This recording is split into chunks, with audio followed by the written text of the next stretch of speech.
Kasama po ba sa tataas ang sahod yung above the minimum wage?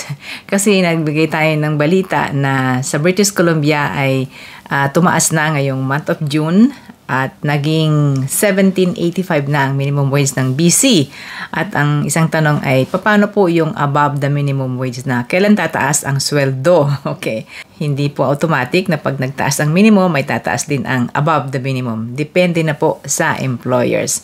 Nag-research nga ako nabasa ko po ang sabi, there's no requirement for employers to increase the wages regardless of how long an employee has been working for them.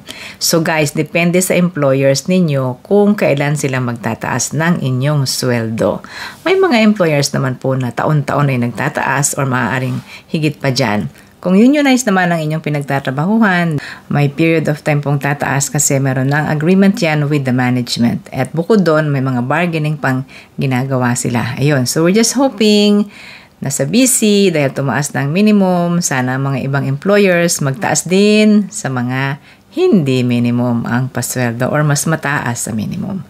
Thanks for watching. Ingat po kayo sa mga scammers. Huwag po kayong maniwala sa mga gumagaya sa Facebook page ni Ate Menchie. I-block nyo or i-report kay Meta. Thank you for watching sa Ate Menchie. Bye!